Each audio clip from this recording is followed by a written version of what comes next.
অন্য মঞ্চের আলাপ চাইতে আপনাদের সকলকে আমন্ত্রণ জানাচ্ছি। আজকে যে বিষয়টি নিয়ে কথা বলবো, সামাজিক মিডিয়া, আন্তর্জাতিক গণমাধ্যম এবং আমাদের প্রতিবেশী দেশের পালপিটিশন দেখার পর আপনারা সবাই বুঝতে পারছেন যে বাংলাদেশে মার্কিন সেনা অবতরণ এখন টক অফ দ্য কান্ট্রি। কিন্তু দুঃখজনক বিষয় হচ্ছে বাংলাদেশের কোনো রেডিও, টেলিভিশন, কোনো পত্রিকা এই নিউজটি ফলাও করে প্রচার করতে পারছে না। অর্থাৎ আপনাকে পিটাবে কিন্তু আপনি কাঁদতে পারবেন না, এমন একটি অবস্থায় বাংলাদেশ চলে যাবে। আমার মনে হয় যে তরুণ প্রজন্ম আশা নিয়ে আন্দোলন করেছিল শেখ হাসিনা সরকারের বিরুদ্ধে, তারাও এটি চায়নি। যে জনগণ রাস্তায় গিয়ে দাঁড়িয়েছিল সরকার পরিবর্তন হোক সেই কথা চিন্তা ভাবনা করে, অথবা কোটা পরিবর্তন হোক সেই কথা চিন্তা ভাবনা করে, তারাও কিন্তু আজকের দিনটি কল্পনা করে। কথা বাড়াতে চাই না সেদিকে। আপনারা জানেন গত 3 দিন থেকে বাংলাদেশে মার্কিন সেনাদের অবস্থান। মার্কিন সেনারা সুপার হারকিউলিস নামে একটি সেনাবাহিনী এবং অস্ত্র বহনকারী যুদ্ধ বিমান নিয়ে বাংলাদেশে অবতরণ করেছে। কক্সবাজারে তাদের জন্য হোটেল খালি করে দেওয়া হয়েছে, 5 স্টার হোটেল। কেউ বলছে 90 জন, কেউ বলছে 120 জন, কেউ বলছে তারও বেশি। আমরা সঠিক সংখ্যা কোনোদিনও জানতে পারবো না, শুধুমাত্র তাদের উপস্থিতি দেখে আপনারা যেটুকু বুঝতে পারেন। বাংলাদেশ কিন্তু কোনো যুদ্ধ অবস্থাতে নেই। বাংলাদেশ ভারত, পাকিস্তান, নেপাল, ভুটান কারো সাথেই কিন্তু যুদ্ধ করছে না। তাহলে বাংলাদেশে কেন সামরিক অস্ত্রবাহী জাহাজ, সেনাবাহিনী নিয়ে এই চট্টগ্রামে, এই কক্সবাজারে অবতরণ করবে, সেই বিষয়টি আমরা এখন খুবই সন্দিহান এবং ভীত সন্ত্রস্ত। ডক্টর ইউনূস 8 অগাস্ট 2024 ক্ষমতায় এসেছেন, কিন্তু শেখ হাসিনার সরকার কিন্তু 5 আগস্টেই চলে গেছে। তাহলে 5 থেকে 8 এই যে 3টা দিন, এই 3 দিন ডক্টর ইউনূস কি করেছিলেন? ডক্টর ইউনূস এই 3 দিন আমেরিকার সাথে চুক্তিগুলো কমপ্লিট করছিলেন, যে আমার বাবারা আনি বসাচ্ছে, আমার বাবাদেরকে আমি কি দেব। আপনি যদি শেখ হাসিনার পুরনো বক্তৃতায় ফিরে যান, দেখবেন তিনি বলেছেন যে আমার কাছে একটি ঘাঁটি, সামরিক ঘাঁটি চাই, আমার কাছে সেন্ট মার্টিন দ্বীপ চাই, বাংলাদেশে একটা বেইজ চাই। এটা যদি দিতে পারি আমি ক্ষমতায় থাকতে কোনো অসুবিধা নেই। আর এটা যদি না দেই তাহলে আমাকে ক্ষমতার থেকে সরানোর জন্য ভাড়াটিয়া দালাল ঠিক করতেছে, আর এই দালালটা হচ্ছে ডক্টর ইউনূস। বাংলাদেশের মানুষ তাকে নোবেল লরিয়েট হিসেবে চিনতেন। এখন কিন্তু আপনারা আস্তে আস্তে তাকে যে দালাল, তিনি যে দালাল সেটাও চিনতে শুরু করেছেন।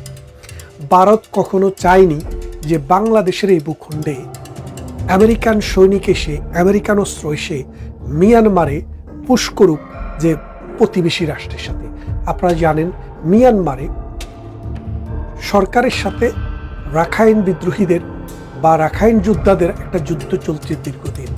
একটা সময়ে এসে মনে হয়েছিল মিয়ানমার সরকার এই অঞ্চলের দখল হারিয়ে ফেলবে, কিন্তু পরবর্তীতে তারা কিন্তু আবার সেই দখলটি পুনঃস্থাপন করেছে।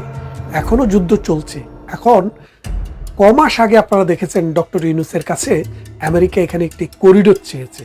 করিডোর নাম দিয়েছে কি মানবিক করিডোর। মানবিক করিডোর দিয়ে কি যাবে? মারণাস্ত্র, মানুষকে হত্যা করার গুলি, মানুষকে হত্যা করার জন্য ট্যাঙ্ক, মানুষকে হত্যা করার জন্য স্টেন গান, মেশিন গান, বোমা। তার মানে এই জাতিসংঘের তত্ত্বাবধানে অথবা আমেরিকার তত্ত্বাবধানে, তাদের সহযোগিতায় আমরা মানবিক করিডোর বলতে এখন যেটা বুঝি সেটা হচ্ছে মারণাস্ত্র পরিচালনা করার, মারণাস্ত্রকে নিয়ে যাওয়ার একটি করিডোর। সেই করিডোরটি আর্মি, বিডিআর, বিজিবি, পুলিশ সহ বাংলাদেশে যেসব শৃঙ্খলা বাহিনী আছে, সশস্ত্র বাহিনী আছে, তারা প্রতিবাদ করেছে। বিএনপি সহ বড় বড় রাজনৈতিক দলও এটার প্রতিবাদ করেছে, কারণ এটার কনসিকুয়েন্স অনেক গ্রেভ হইতে পারে। কারণ বাংলাদেশ থেকে যদি আমেরিকা প্রক্সি ওয়ার করে আমাদের মিয়ানমারের সাথে, ঠিক চায় না এই মিয়ানমারে এসে প্রক্সি ওয়ার করবে বাংলাদেশের সাথে। এখন বাংলাদেশ বনাম চায়না নাকি চায়না বনাম আমেরিকা, এখানে যুদ্ধ হবে। আর যুদ্ধের ব্যাটেল ক্ষেত্র হচ্ছে বাংলাদেশ। বাংলাদেশকে আপনি কোন দেশের সাথে তুলনা করবেন এখন? আপনি কি সিরিয়া, লেবানন অথবা গাজার সাথে তুলনা করবেন? ডক্টর ইউনূস কিন্তু বলেছিলেন যে বাংলাদেশের অবস্থা গাজার মতো। আসলে তখন গাজার মতো ছিল না। তিনি এখন নতুন গাজার সন্ধানে এই আমেরিকাকে দাওয়াত দিয়ে এনে আমার দেশে মারণাস্ত্র সহ আমেরিকার সেনাবাহিনী 1971 সালে স্বাধীনতা হওয়ার গত 53 বছরে আমরা কখনো আমেরিকার সেনাবাহিনীকে আমাদের ভূখণ্ড ব্যবহার করে অন্য কোনো দেশে হামলা, অন্য কোনো দেশে অস্ত্র পরিচালনা আমরা করতে দেয়নি। আমেরিকার সেনাবাহিনী এর আগেও বিভিন্ন সময়ে আমাদের দেশে এসছে ছোটখাটো মহড়া দিতে, 10 জন 5 জন সামরিক না বেসামরিক বিমানে করে তারা এই দেশে এসে চট্টগ্রামে বা বাংলাদেশের বিভিন্ন অঞ্চলে গিয়েছে। কিন্তু এখন তারা মামার বাড়িতে নিজেদের পরিবহন নিয়ে, অস্ত্রশস্ত্র নিয়ে তারা এসে হাজির। এখন বাংলাদেশ প্রতিবেশী রাষ্ট্র, যার 3 দিক দিয়ে আমাদেরকে যারা ঘিরে রেখেছে, তাদের সাথে আমাদের কোনো আলোচনা হয়নি।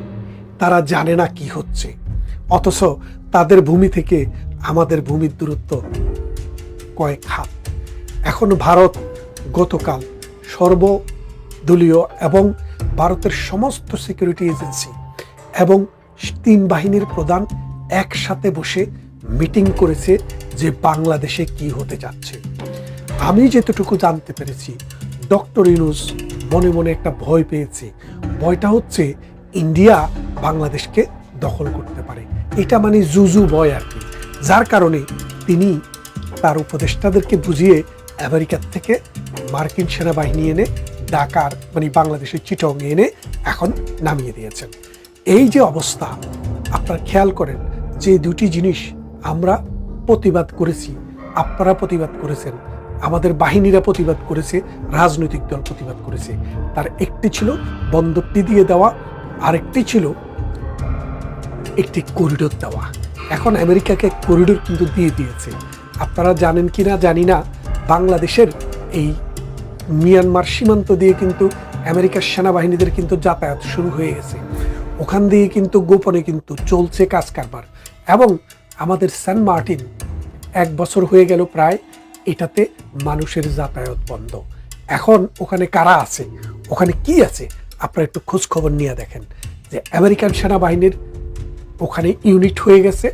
আমেরিকান সেনাবাহিনী এখন ওখান থেকে অপারেশন চালানোর চেষ্টা করছে। তার মানেটা কি দাঁড়াচ্ছে দেখেন, আমাদের ভূখণ্ডেরই একটা অংশ, আমাদের একটি দ্বীপ, আমাদের মানুষ যেতে পারছে না। এবং আমরা শুনেছি সেখানে যে স্থানীয় বাসিন্দা আছে তাদেরকে নানাভাবে প্রলোভন দেওয়া হচ্ছে যে তোমরা এখান থেকে চলে যাও, তোমাদেরকে অমুক দেশে তমুক দেশে পাঠিয়ে দেওয়া হবে, অমুক জায়গায় বাড়ি করে দেওয়া হবে, তমুক জায়গায় বাড়ি করে দেওয়া হবে। অর্থাৎ দ্বীপটি খালি করার একটি প্রকল্প চলছে। এই দ্বীপকে কেন্দ্র করে ভবিষ্যতে কি হতে যাচ্ছে আপনারা দেখবেন। এখন আমরা শুধু বলে যাচ্ছি, আপনারা বিশ্বাস করছেন না। এই দ্বীপটি আর আমাদের থাকছে না। তার মানেটা হচ্ছে ভারতকে ভয় দেখানোর জন্য আমেরিকার সেনাবাহিনী এখানে নিয়ে আসা হয়েছে, এক।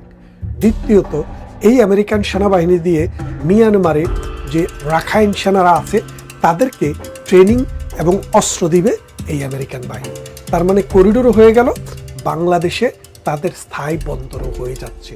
খুব শীঘ্রই আপনারা শুনবেন যে বাংলাদেশের কুতুবদিয়ায়, সেন্ট মার্টিনে অথবা মহেশখালীতে একটি সি পোর্ট হবে। সেখানে এই সি পোর্টটির বেস হবে আমেরিকার সেনাবাহিনী। সাম্প্রতিক সময় আপনারা জানেন এই যে মিডল ইস্টে সবচাইতে বড় সামরিক ঘাঁটি হচ্ছে উপসাগরে, যেটা কাতার বেসড, অর্থাৎ কাতারের সাথে আমেরিকার সবচেয়ে বড় সামরিক ঘাঁটি। অথচ কাতারে যখন হামলা করে আমেরিকান সেনাবাহিনী কি করেছে, কাতারকে রক্ষা করার জন্য আমেরিকান সেনাবাহিনী একটি কথাও বলেনি, একটি বোমাও ছাড়েনি, একটি গুলিও চালায়নি। তার মানে আমেরিকার নিজের স্বার্থের জন্য যা দরকার তাই করে। তারা কখনো অন্য কোনো দেশের স্বার্থ, অন্য কোনো দেশের স্বাধীনতা, সার্বভৌমত্ব অথবা অর্থনীতির প্রতি তোয়াক্কাই করে না। এখন ডক্টর ইউনূস বাংলাদেশকে যেদিকে নিয়ে যাচ্ছে, আমেরিকা কি ভারতের সাথে যুদ্ধ করার জন্য প্রস্তুতি নিচ্ছে? আমি মনে করি যদি আমেরিকা ভারতের সাথে যুদ্ধ করার প্রস্তুতি নিয়ে বাংলাদেশের ভূমিকে ব্যবহার করে, মিয়ানমারের সাথে যুদ্ধ করার প্রস্তুতি নিয়ে এই বাংলাদেশের ভূমিকে ব্যবহার করে, তাহলে এটা ভিয়েতনামের মতো রক্তক্ষয়ী ওয়ার হবে, যুগের পর যুগ, প্রজন্মের পর প্রজন্ম। আমার বাঙালি ছেলেমেয়েরা শুধু যুদ্ধ দেখবে, শুধু অস্ত্র জনজনানি শুনবে, শুধু রক্ত দেখবে, হোলি খেলা দেখবে, স্বাধীনতা দেখবে না, দেশের উন্নয়ন দেখবে না, তার ভবিষ্যৎ দেখবে না। ডক্টর ইউনূসকে আপনারা খাল কেটে যে কুমির নিয়ে এসছেন, এই কুমির আপনাদের সন্তানদেরকে খাবে, তাদের ভবিষ্যৎ খাবে, আপনাদের ভূখণ্ড খাবে, আপনাদের অর্থনীতি খাবে, পরবর্তীতে আপনাদেরকেও গিলে ফেলবে। এই কুমিরকে আপনি যদি এই খালের পানি না করতে পারেন, শুকাতে না পারেন, এই কুমিরকে যদি এ দেশ থেকে বিতাড়িত করতে না পারেন, আগামীর ভবিষ্যৎ বাংলাদেশের আকাশে শুধু কালো মেঘ, কালো ধোঁয়া আর বারুদের গন্ধ। ভারত একটি দক্ষিণ পূর্ব এশিয়ার শক্তিশালী দেশ। ভারত কখনো চাইবে না বাংলাদেশের মতো ছোট একটি দেশে আমেরিকার থেকে সেনাবাহিনী এসে ঘাঁটি করুক, আর ঘাঁটি করে ভারতকে ভিজিলেন্ট করুক, চায়নাকে ভিজিলেন্ট করুক, মিয়ানমারকে ভিজিলেন্ট করুক, পাকিস্তানকে ভিজিলেন্ট করুক। কারণ এই অঞ্চলের মাতাব্বরি আমেরিকা আশা করবে, এই দক্ষিণ পূর্ব এশিয়ার কোনো একটি দেশও চায় না, একমাত্র ইউনূস ছাড়া। আমাদের সেনাবাহিনীও চায় না, আমাদের জনগণও চায় না, ভারতও চায় না, পাকিস্তানও চায় না, মিয়ানমারও চায় না। তাইলে বাংলাদেশের ভূখণ্ডে এই আমেরিকান সেনাবাহিনী কেন? আপনারা খেয়াল করে দেখেন, যেন কোনো ব্যাপার নয়। সুপার হারকিউলিক্স সেনাবাহিনীর যেটা অস্ত্র বহন করে এবং সেনাবাহিনীকে যুদ্ধকালীন সময় বহন করে, সেটা নিয়ে এসছে। আর শ্রীলঙ্কা থেকেও নাকি 2-3 জন নৌবাহিনী নিয়ে আসবে এখানে যৌথ মহড়া করার জন্য। তাইলে আপনারা বুঝেন বাংলাদেশের আজকের যে সমস্যা, এই সমস্যাটা হচ্ছে রাজনৈতিক সমস্যা, এই সমস্যাটা হচ্ছে একটি সুষ্ঠু নির্বাচনের সমস্যা, এই সমস্যাটি হচ্ছে অ্যাডমিনিস্ট্রেটিভ ফেলিউরের সমস্যা, এই সমস্যাটি হচ্ছে প্রশাসনিক দুর্বলতার সমস্যা। এই অবস্থায় যদি আপনি আসল দিকে না তাকিয়ে বাংলাদেশকে আরো নতুন নতুন সমস্যার জালে যদি আপনি জড়িয়ে নেন, তাহলে আগামীর বাংলাদেশ শুধু রক্তাক্ত বাংলাদেশ হবে। ভারত খুবই কঠিন সিদ্ধান্ত নিতে যাচ্ছে। ভারতের সিদ্ধান্ত হচ্ছে, বাংলাদেশ যদি তাদের যে পাকিস্তানমুখী আমেরিকাকে এই দেশের ভূমি দিয়ে দেওয়ার যে বন্দোবস্তের যে চিন্তা ভাবনা করছে, এখান থেকে যদি সরে না আসে, ভারত কিন্তু বাংলাদেশের একটা বিশাল অংশ দখলও করে নিতে পারে। কারণ আপনি ব্যাপারটা দেখেন, এই যে ইউক্রেন যখন দখল করে নিয়ে রাশিয়া, তখন আমেরিকা কি করেছে? আমেরিকার প্রেসিডেন্ট এসে বলেছে যে তোমাদের অর্ধেক অংশ ছেড়ে দিয়ে ওদের সাথে সমঝোতা করো। কিন্তু ইউরোপিয়ান ইউনিয়নের যে সদস্য ব্রিটেন, ওরা বলছে না, রাশিয়ার সাথে আমরা যুদ্ধ করব, আমরা সবাই সাহায্য দেব, কিন্তু আমরা রাশিয়ার সাথে ভূমির অংশ দিয়ে এই সমঝোতা চাই না। এখন আমেরিকা যেভাবে চাচ্ছে বাংলাদেশে যা হচ্ছে, বাংলাদেশে যেটা হবে, এর ফলে যদি ভারত যদি বাংলাদেশের কোনো একটি অংশ দখল করে নিয়ে যায়, আমাদের সেনাবাহিনীর সেরকম কি সক্ষমতা আছে? আর আমরা কি কোটি কোটি টাকা দিয়ে আমেরিকার সেনাবাহিনী পালতে পারবো? কারণ ভারত তো পরীক্ষিতভাবে আমাদের বন্ধু প্রতিম একটা দেশ। আমাদের যখন দুঃসময় ছিল 71-এ, সে সময় আমাদের পাশে এসে দাঁড়িয়েছে। আজকে আপনি ভারতকে বৃদ্ধাঙ্গুলি দেখানোর চেষ্টা করছেন, আমেরিকার দালালদেরকে ডেকে এনে, বেনিয়াদেরকে ডেকে এনে। এর ফল ভালো হবে না। আসুন ডক্টর ইউনূসের এই কুমতলব আমরা তাকে লাল কার্ড দেখিয়ে বলে দেই, বুঝিয়ে দেই, এই বাংলাদেশ 30 লক্ষ মানুষের রক্তে গড়ে ওঠে একটি স্বাধীন দেশ। এদেশে এই দালালি আর বেশি দিন চলবে না। ভালো থাকবেন। কথা হবে অন্য কোনো ইস্যুতে, অন্য কোনো ভিডিও।